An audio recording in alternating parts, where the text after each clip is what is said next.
بسم اللہ الرحمن الرحیم اعوذ باللہ من الشیطان الرجیم بسم اللہ الرحمن الرحیم وَأَنَّهُ أَهْلَكَ عَادًا الْأُولَى، اور یہ کہ اسی نے عاد اول قوم ہود کو ہلاک کیا، وَثَمُودَ فَمَا أَبْقَى، اور ثمود کو تو کسی کو باقی نہ چھوڑا۔ صدق اللہ العلی العظیم۔ قوم عاد اور ثمود کے اعتبار سے اور بطور کلی ایک انتہائی اہم نکتہ جس کی طرف قرآن مجید نے بہت زیادہ توجہ دلانے کی کوشش کی ہے، اور جتنی زیادہ قرآن نے کوشش کی ہے،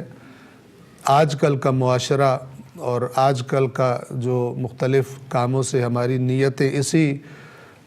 دنیا تک محدود ہو جاتی ہیں، انہوں نے ہمیں اس نکتے سے جس کی طرف قرآن متوجہ کرنا چاہتا ہے اس سے یکسر غافل کر دیے۔ قرآن مجید نے ان اقوام کے جن پر اللہ کی نافرمانیوں کی وجہ سے عذاب آیا، بہت طاقتور تھے، فراوان نعمتیں ان کو عطا کی گئی تھی، ہر آرام و آسائش ان کے پاس تھا، موجود تھا، انہوں نے اللہ کی نافرمانی کی تو خداوند عالم نے ان کو نیست و نابود کر کے رکھ دیا، جیسا کہ میں نے آپ کو بیان کیا، خاص طور پہ یہاں قوم عاد و ثمود کے بارے میں۔ تو قرآن کریم دعوت دیتا ہے، فرماتا ہے فَسِیرُوا فِی الْأَرْضِ فَانْظُرُوا کَیْفَ کَانَ عَاقِبَةُ الْمُکَذِّبِینَ، زمین میں سیر کر کے دیکھو، زمین میں سفر کرو، زمین میں چل پھر کے دیکھو، کیا دیکھو کہ جھٹلانے والوں کی عاقبت کیا ہوئی، جنہوں نے اللہ کے پیغام کو نہیں مانا، ان کی نعمتیں کہاں گئیں، ان کی طاقتیں کہاں گئی، ان کا اقتدار کہاں گیا، ان کی بستیاں دیکھو اجڑی ہوئی، ان کے ویران کنویں دیکھو، ان کے مضبوط بنے ہوئے گھر دیکھو۔ اور یہ جو قوم عاد اور قوم ثمود اور آگے تذکرہ آئے گا قوم لوط کا بھی، یہ جب مکہ والے مختلف سفروں پہ جایا کرتے تھے، یہ بستیاں ان کے راستوں میں پڑتی تھی اور یہ جانتے تھے کہ ان قوموں پر اللہ کا عذاب آیا۔ اللہ نے فرمایا کہ اگر ان پر عذاب ہے، یہ تم سے زیادہ طاقتور تھے۔ قرآن فرماتا ہے وَكَذَّبَ الَّذِينَ مِن قَبْلِهِمْ وَمَا بَلَغُوا مِعْشَارَ مَا آتَيْنَاهُمْ، کہ ان سے اے رسول، ان مکے والوں سے پہلے بھی لوگوں نے، قوموں نے جھٹلایا تھا انبیاء کو، اور ان مکے والوں کو تو ہم نے 10واں حصہ بھی نہیں دیا جو ہم نے ان کو دیا تھا، مال و دولت کا، اقتدار کا، شان و شوکت کا، رعب اور ہیبت کا۔ ان کے پاس تو 10واں حصہ بھی نہیں، یہ کس پہ اکڑ رہے ہیں؟ یہ تو وہ ابرہہ سے بھاگ کر پہاڑوں پہ چڑھ گئے تھے، اس کا اللہ نے اس کے ساتھ کیا سلوک کیا تھا، معمولی پرندوں کے ذریعے سے، معمولی کنکریوں کے ذریعے سے۔ تو قرآن چاہتا ہے کہ انسان اللہ کی زمین میں چل پھر کے دیکھے، اور خاص طور پہ دیکھے ان قوموں کے بارے میں غور کرے کہ جو اللہ کی نافرمانی کی وجہ سے تباہ ہو گئی۔ آج کل ہمارے معاشرے میں کیا ہوتا ہے؟ آثار قدیمہ کی کھدائی ہو رہی ہے، ان کا کلچر ایسا تھا، ان کے رسم و رواج ایسے تھے، برتن اتنے پیارے بناتے تھے، گھروں کا آرکیٹیکچر بہت زبردست ہے، عبرت سوال ہی پیدا نہیں ہوتا کیونکہ یہ نظام علم اور نظام تعلیم جو ہے، یہ فقط اس کے بنانے والے اور اس کے ڈیزائن کرنے والے وہ اسی دنیا تک انسان کو محدود سمجھتے ہیں۔ لہٰذا یہ والے علوم آپ سے نہیں کہیں گے کہ ان سے عبرت لو، قرآن آپ سے کہے گا عبرت لو۔ ہم لوگ، ہماری اولادیں جن اسکولوں میں، کالجز میں جاتے ہیں، جس نظام تعلیم میں پڑھ رہے ہیں، اس کے ڈیزائن کرنے والوں کے ذہن میں آخرت ہرگز نہیں تھی، اسی دنیا کے لیے تیار کیا، انسان کو اسی دنیا تک محدود، پیدائش سے پہلے بھی نہیں تھا، مرنے کے بعد بھی کچھ نہیں ہے، لہذا جو کچھ اس نے حاصل کرنا ہے اسی دنیا میں حاصل کرنا، اور وہ مادہ ہے، لہذا جس کے پاس جتنا مال ہوگا، جتنی دولت ہوگی، جتنا آرام و آسائش ہوگا، وہ اتنا زبردست ہے۔ اور یہ گزشتہ قوموں کے بارے میں جاننا، یہ بھی بغیر عبرت کا ذرہ بھی حاصل کیے۔ ایک بہت ہی عزیز شخصیت ہیں، بہت ہی اچھے شاعر ہیں، انور مسعود صاحب، ان کا ایک قطعہ ہے بہت خوبصورت کہ جو میں حتماً آپ کی خدمت میں عرض کرنا چاہوں گا۔ ہمارے ملک میں بھی ایک شہر ہے آثار قدیمہ کا ورثہ جسے سمجھا جاتا ہے، ہڑپا وہ بھی ایک قدیم تہذیب تھی بالآخر جو ختم ہو کے رہ گئی، اور اتنی قدیم تہذیب تھی لیکن اس کے آثار بتاتے ہیں کہ یہ لوگ بہت دسترس والے تھے۔ تو انور مسعود صاحب فرماتے ہیں کہ اجڑا سا ایک نگر، یہ قرآنی نکتہ ہے اور بہت خوبصورت ہے، اجڑا سا ایک نگر کہ ہڑپا ہے جس کا نام، اس قریہ شکستہ و شہر خراب سے۔ قریہ شکستہ یعنی وہ ٹوٹی پھوٹی ہوئی بستی، جیسے قرآن ابھی اگلی آیات میں کہے گا وَالْمُؤْتَفِقَةَ أَهْوَىٰ، وَالْمُؤْتَفِقَةَ الٹی ہوئی بستیاں۔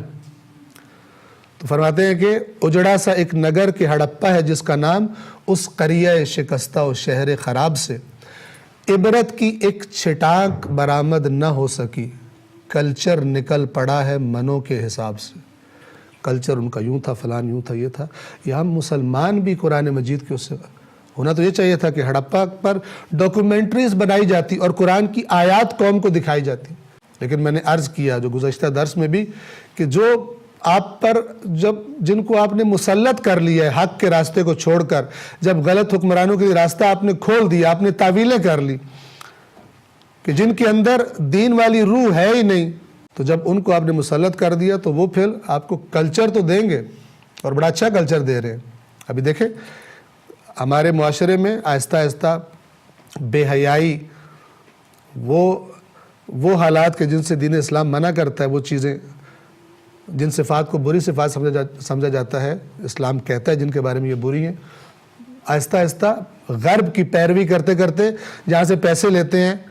وہ جب پیسے دیتے ہیں، وہ ایجوکیشن میں پیسہ دیتے ہیں تو ساتھ کہتے ہیں ہمارے نظریات بھی چلاؤ یہاں پر۔ تو ان میں اتنی جان نہیں، چونکہ ان کے اندر وہ روح ہی نہیں ہے جسے روح دین کہا جاتا ہے، روح قرآنی کہا جاتا ہے۔ جب ان کے اندر نہیں ہے تو یہ جب ان کے تلوے چاٹتے ہیں تو انہوں نے ان سے پیسے لینے کے لیے ان کے نظریات بھی ماننے ہیں۔ تو قرآن مجید کا یہ نقطہ بھی ہمیں ہمیشہ یاد رہنا چاہیے۔ رسول اللہ نے اپنے صحابہ کو جب تبوک جا رہے تھے اور قوم سمود کی بستی سے گزرے تھے تو اللہ کے نبی نے فرمایا کہ اس ایک کنویں کے علاوہ پانی نہ پیو جس کنویں سے حضرت صالح کی اونٹنی پانی پیتے تھی، اور فرمایا کہ اس جگہ کے اندر نہ جانا، اور فرمایا کہ یہ عبرت دلائی، فرمایا کہ یہ اس قوم کا علاقہ ہے جس پر خدا کا عذاب نازل ہوا تھا، لہٰذا یہاں سے جلدی گزر جاؤ، یہ سیرگاہ نہیں ہے، یہ تو عبرت لینے کا اور رونے کا مقام ہے، اپنے تجزیے کا کہ جن صفات کی وجہ سے یہ لوگ ہلاک ہوئے تھے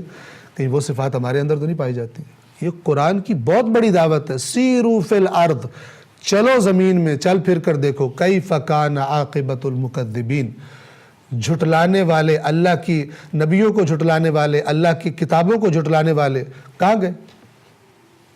قرآن کہتا ہے تمہیں ان کی کوئی آواز سنائی دیتی ہے؟ کوئی ہلکی سی آہٹ بھی ہے؟ کتنے ان کے دعوے تھے، کہتے تھے ہم سے تو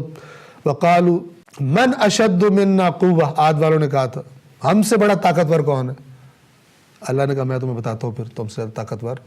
کون ہے۔ تو قبل اس کے کہ انسان کی مہلت تمام ہو جائے، خداوند عالم سے انسان توفیق مانگے، اور توفیق بھی ان کو دیتا ہے خدا جو غور و فکر کرتے ہیں۔ اللہ تعالیٰ فرماتا ہے کہ جن کو ہم نے آنکھیں دی ہیں لیکن دیکھتے نہیں ہیں، کان دیے ہیں لیکن سنتے نہیں ہیں، قلب دیے ہیں یعنی عقل دی ہے لیکن بات کو، ہماری بات کو سمجھتے نہیں ہیں، سارا کچھ ہم و غم دنیا بن گیا۔ دنیا کی طرف جب پکارا جائے تو فوراً سنتے ہیں، ادھر فوراً اس کی چمک دمک ان کو نظر آتی ہے، لیکن جب اللہ بلاتا ہے،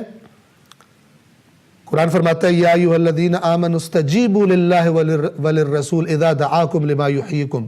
کہ اے ایمان والو لبیک کہو اللہ اور اس کے رسول کی پکار پر جب تمہیں وہ بلائیں اس چیز کی طرف جو تمہیں حیات بخشتی ہے، جو تمہیں اصل، ورنہ تم مردے ہو۔ ٹھیک ہے زمین کے اوپر چل پھر رہے ہو، سانس لے رہے ہو، لیکن کس حالت میں؟ آنکھیں ہیں دیکھتے نہیں، کان ہیں سنتے نہیں، عقل ہے لیکن عقل کو استعمال نہیں کرتے اس بات کو سمجھنے کے لیے جس کو خداوند عالم سمجھانا چاہتا ہے۔ فرمایا اولئک کالانعام، یہ چارپایوں کی مانند ہے، بل ہم اضل، بلکہ چارپایوں سے بھی بدتر ہے۔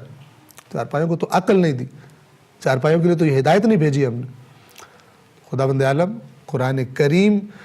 کی فراہم کردہ بنیادوں پر اپنے افکار اور اپنے نظریات اور پھر اپنے عمل اور اپنی زندگی کی روش کو استوار کرنے کی ہم سب کو توفیق عطا فرمائے۔ والسلام علیکم ورحمۃ اللہ وبرکاتہ۔